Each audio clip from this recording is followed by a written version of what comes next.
Hello guys, তোমরা সবাই কেমন আছো? আশা করি সবাই ভালো আছো। কিন্তু আমার মনটা একটুও ভালো নেই, কারণ হঠাৎ করে সোনা মায়ের শরীরটা খারাপ করেছে। তাই আমরা ওকে নিয়ে যাচ্ছি হসপিটালে।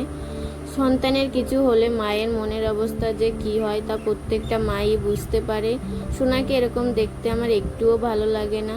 তো এখানে আমরা হসপিটালে পৌঁছে গেছি। আমরা সোনামাকে যে ডাক্তার দেখাই তিনি আজকে বসবেন না, তিনি বসবেন কালকে।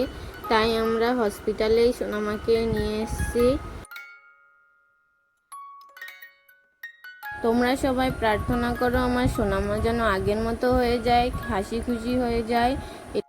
আমার ভিডিও যদি তোমাদের ভালো লাগে তাহলে একটু পাশে থাকো, আর আমার ভিডিওতে একটা লাইক করে দিয়ে দিও, আর অবশ্যই একটা কমেন্ট করে দিয়ে দিও, যাতে আমি বুঝতে পারি যে তোমরা আমার ভিডিও পছন্দ করছো।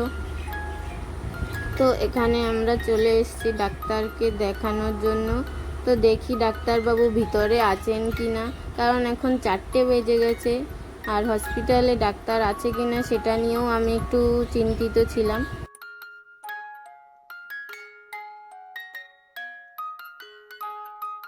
আর তিনি একটা ওষুধ লিখে দিয়েছেন, তো সেটাই এবার নিতে যাব। তো এখানে মা বলছিল যে কবার খাওয়াতে হবে, সেটা কি শুনেছিস তুই? আমি বললাম আমি তো শুনিনি, তুমি শুনে আসো যাও। তখন মা আবার ঘুরে গেছে শুনতে। তো এবার আমরা যাচ্ছি বাইরের দোকান থেকে ওষুধটা কিনতে। তো চলো এবার মা ওষুধটা নেবে, সেটাই তোমাদেরকে দেখাচ্ছি কোন ওষুধটা নিল।